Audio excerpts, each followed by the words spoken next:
अस्सलाम वालेकुम दोस्तों, आप देख रहे हैं Anmol smart cattle farming YouTube channel. दोस्तों मैंने ये रोड किनारे देखे जानवर चरते हुए, तो सोचा दोस्तों को भी दिखा दें। हमारे रहीमा खां के साथ जो चलिस्तान एरिया है उसमें महार की ब्रीड जिसे हम कहते हैं उसके जानवर होते हैं, लेकिन उनके कद जिसामत छोटी होती है। आज मैंने देखा ये थोड़े बड़े कद और जिसामत के जानवर यहाँ फिर रहे थे वाइट कलर में। तो ये हरियाणा ब्रीड जो है इंडिया की, उसी नस्ल से हैं ये जानवर। यहाँ आके शायद वो प्योरिटी ना हो जो इंडिया में है, लेकिन ये मैंने देखा है उनसे मिलते जुलते जानवर हैं। अच्छे अडर में हैं और दूध कैपेसिटी भी इनकी ज़्यादा लग रही है और थान भी बड़े हैं इनके। मैं कोशिश करता हूँ करीब जाके आपको दिखाऊँ। वालेकुम अस्सलाम।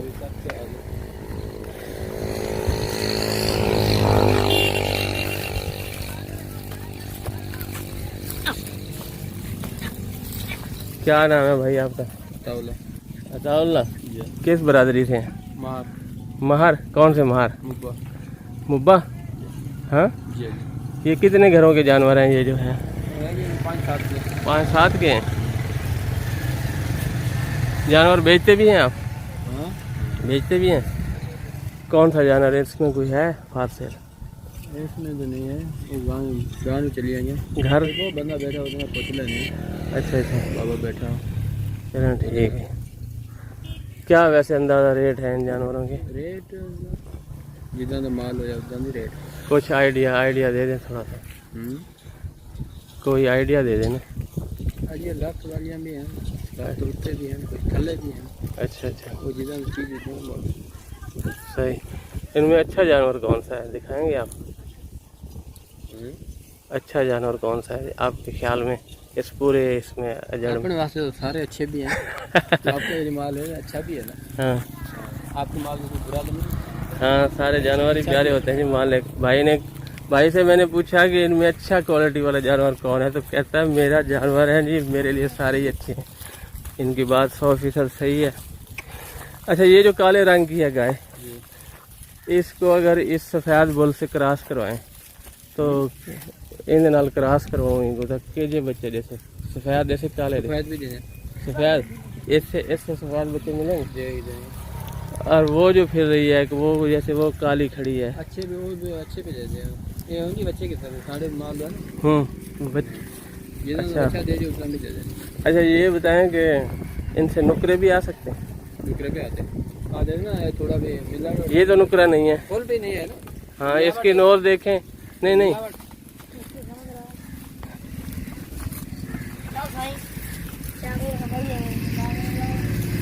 मैं इनका बुल दिखाना चाह रहा हूँ जी आपको।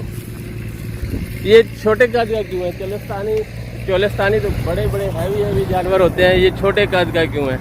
वजन क्यों? छोटे का भी हो सकता है क्योंकि जिधर वो बच्चे हिसाब किताब है ना।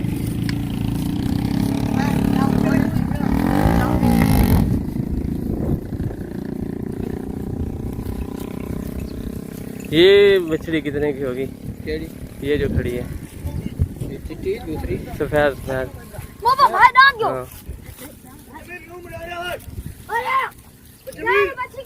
ये गाय मैं लेना चाहूँ तो कितने में देंगे आप? ये आपको कितना पड़ेगा? उसकी गैया भी 2-3 भी है। आगे से हटो बेटा,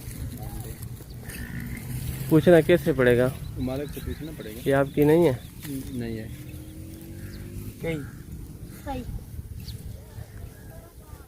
कितना दूध देती हैं ये? दूध 5 किलो 6 किलो एक टाइम का? ये सारे दिन का? हाँ, सारे दिन का ही। और घंटे पर सुबह और शाम बाद? जी हाँ, सुबह और शाम का 5-6 लीटर दूध है। अच्छा, खिलाते क्या हैं आप इनको? देख लो जी, बस यही और और कुछ भी नहीं? और फिर थोड़ी मक्की ले ले। मक्की कहाँ डालते हो यार इनको? ये सिर्फ चराई पे रखते हो। महर तो खर्चा करते नहीं, बस ये चराई वाले पे बेच लेते हैं। अक्सर तौर पर याद ही चराई है। दोस्तों आजकल की जो फार्मिंग है ना, उसमें मेरा ये ख्याल है कि अगर कोई फार्मर मुनाफे में है तो वो ये लोग हैं, क्योंकि इन्होंने जानवरों को सिर्फ चराई करानी होती है और इन्होंने ना इनको तूड़ी डालनी है ना, वंडा डालना है तूड़ी तो आप डालते ना, सब्ज चारा डालना है?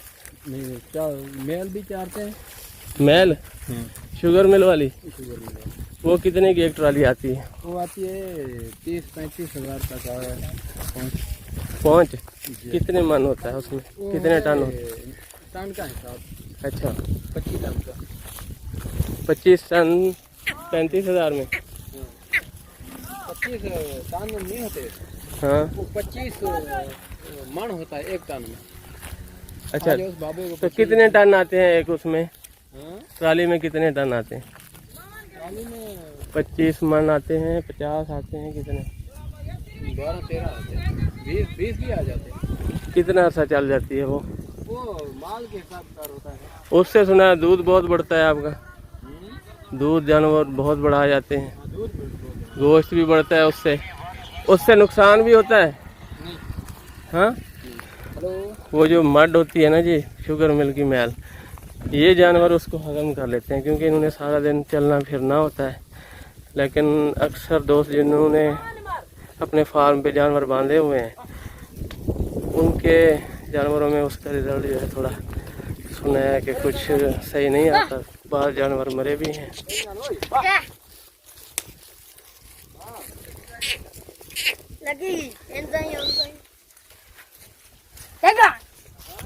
ये देखें जी, ये यंग फार्मर हैं, ये बच्चे स्कूल नहीं जाते, लेकिन जो ही 5-6 साल उम्र होती है इनकी, तो ये जानवरों के साथ चराई करवाते हैं अपने बड़ों के साथ।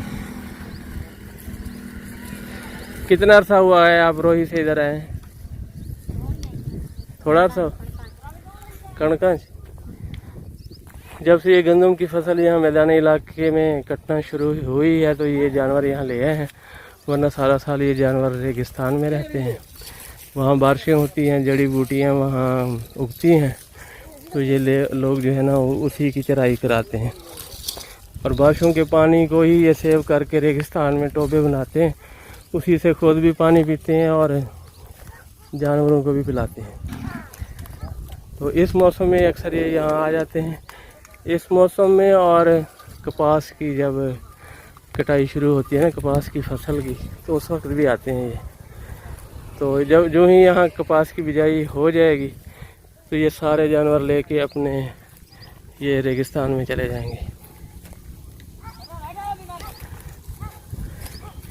ये क्यों बांधा हुआ है इसको डंडा? ये क्यों बांधा है? ये डंडा क्यों बांधा है इसको? ये अपना दूध पीती है, इसके लिए इन्होंने ये जुगाड़ किया हुआ है। देख लें, मैं आपको दिखाता हूँ, ये देखेंगे दूसरी साइड पे भी होगा, इस साइड पे नहीं है।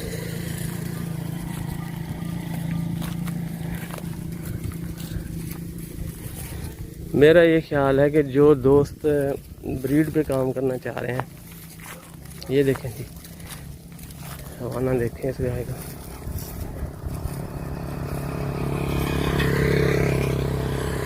जो दोस्त ब्रीड पे काम करना चाह रहे हैं तो वो इन सफ़ेद गायों को लें, क्योंकि ये अक्सर गायें पेट की साफ़ होती हैं। जिस तरह की इंसेमिनेशन कराएं या बुल से क्रॉस करवाएं तो बच्चे उन्हीं पे जाते हैं, नर पे। लेकिन मैंने सुना था ये लोग जानवर बहुत कम बेचते हैं। आज मैंने इनसे पूछा तो ये बता रहे हैं कि हम बेच देते हैं ये जानवर, रेट नहीं बता रहे। कुछ ये जानवर हैं,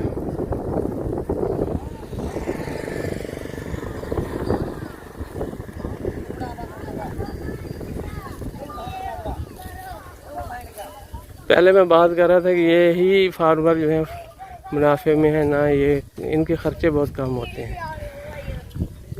तो जो भी इन्हें जानवर मिलते हैं उन्हें ये बेचते रहते हैं, तो उसी से इनको मुनाफा मिलता है।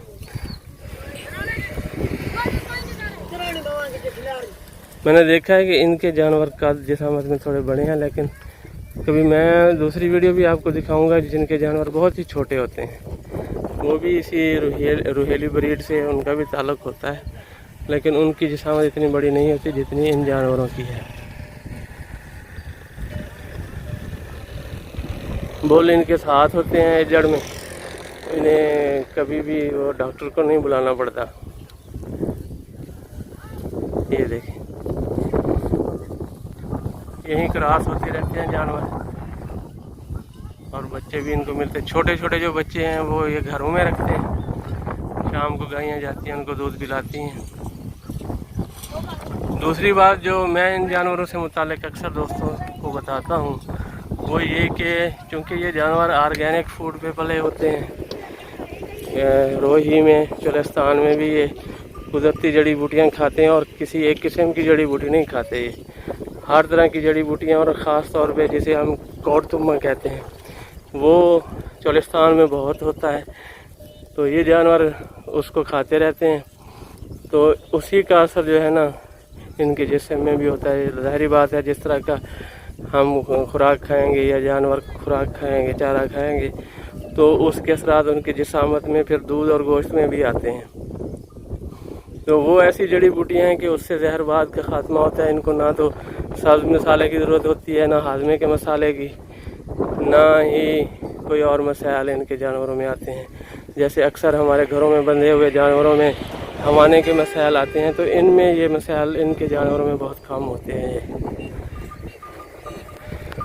सेहतमंद गोश्त और दूध मेरे ख्याल में इन जानवरों से बेहतर कहीं नहीं मिल सकता। शहरों में अक्सर बाड़ों पे मैंने देखा है या तो वो ऑक्सीटोसिन लगा रहे होते हैं, क्योंकि बच्चे तो पहले दिन ही अक्सर फार्मर भेज देते हैं, पहले दिन का दूध भी बच्चों को नहीं पिलाते, तो मजबूरन उन्हें ऑक्सीटोसिन या फिर बूस्टन वगैरह लगाना पड़ता है। तो उनके बहुत ज़्यादा मुज़र असरात होते हैं।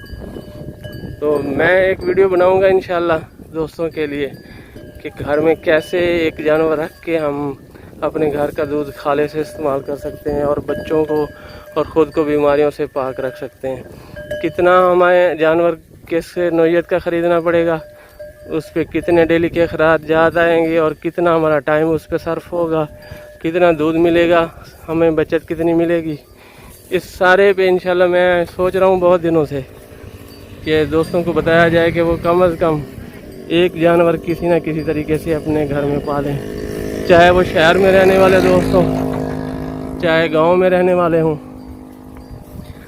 तो वो एक जानवर कम अज़ कम अपने घर की सेहत के लिए, अपने बच्चों की सेहत के लिए, खालिस दूध के लिए, बाकी खुराकें तो हमारे पास खालिस रही ही नहीं है। कोई भी हो आप ले लें, स्प्रे इतनी होती है सब्जियों पे, अजनास पे कि हम जहर ही खा रहे हैं।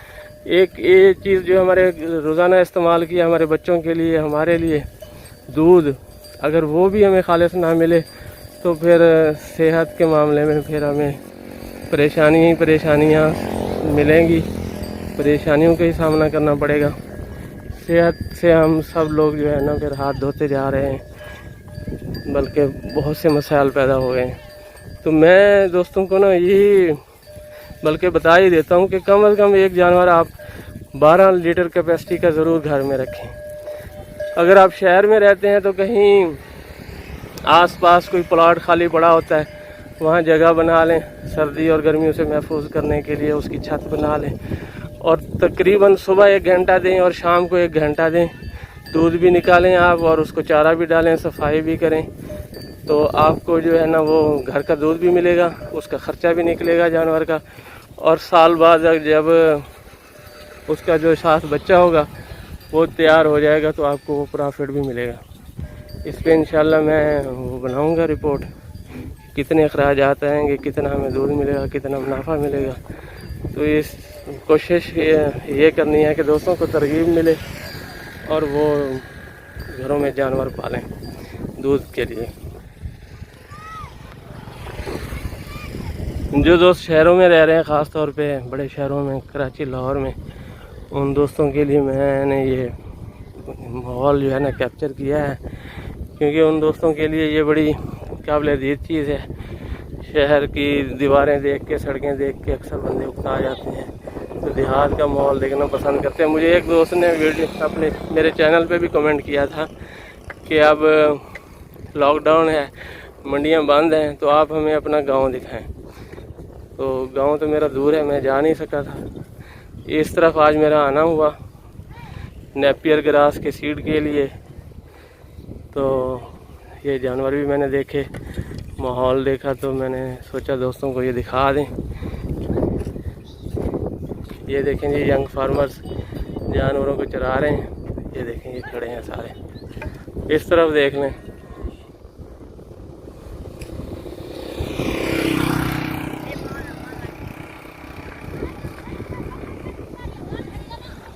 इस तरफ बकरियां चल रही हैं।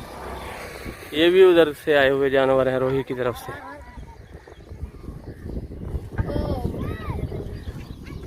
ये देखें जनाब, चारे काश्त किए हुए हैं इस चक वालों ने। मैं बजाते खुद आज इस तरफ आया हूँ, ये माहौल देखा है, सीन्स देखे हैं, क्योंकि शहर से बहुत कम निकलना होता है। तो मैंने खुद भी बहुत जो है ना अच्छा फील किया।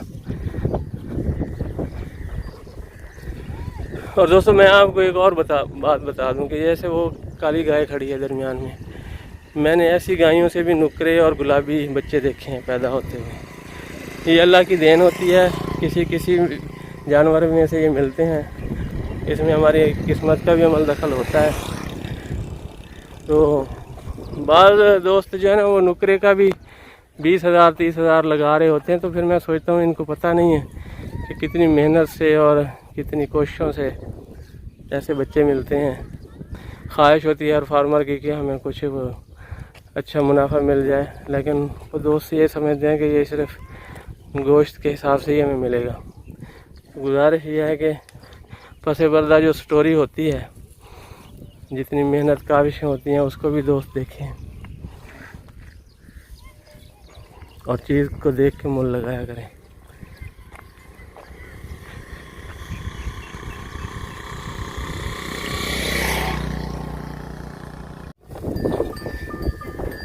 तो दोस्तों इसी के साथ इजाज़त, इंशाल्लाह नेक्स्ट वीडियो में आपसे बात होगी। अल्लाह हाफ़िज़।